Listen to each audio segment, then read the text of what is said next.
Hi, I'm TheBenCrazy, and if you haven't heard the news, iRacing has bought Monster Games, the developers behind Dirt to Daytona and the NASCAR Heat series.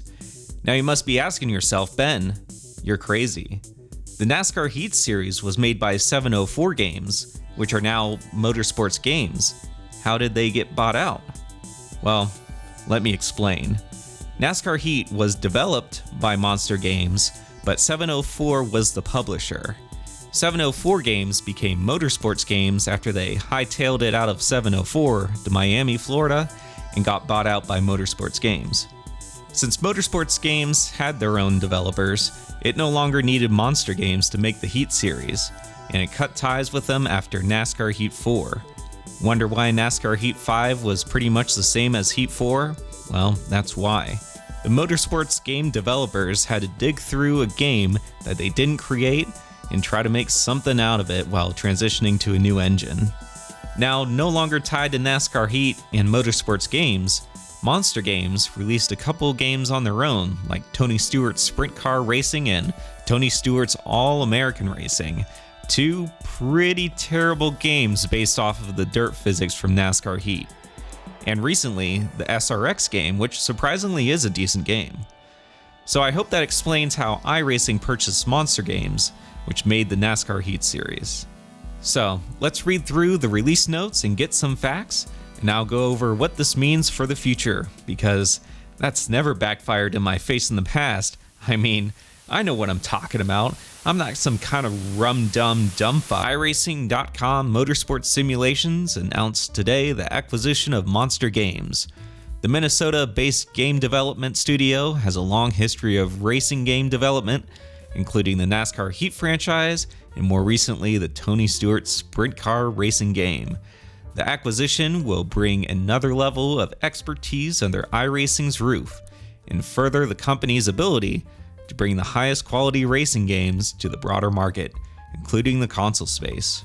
This acquisition, along with the previously announced purchase, are standalone development studios and projects.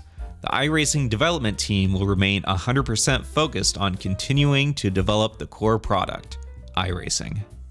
President and owner of Monster Games will join the iRacing development team and be reunited with the iRacing CEO and CTO, who worked together at Papyrus Racing Games, instrumental in the early years of Papyrus in building the foundation for what iRacing has become today.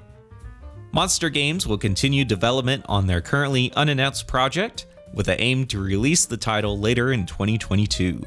Follow-up titles from Monster Games will be developed using technology and content from the shared resources of all three development studios.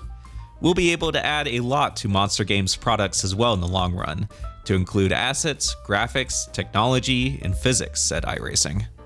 We're at a point as a company that we are comfortable building out these two new teams to explore the broader racing game market to ultimately funnel serious sim racers to our flagship product iRacing on the PC.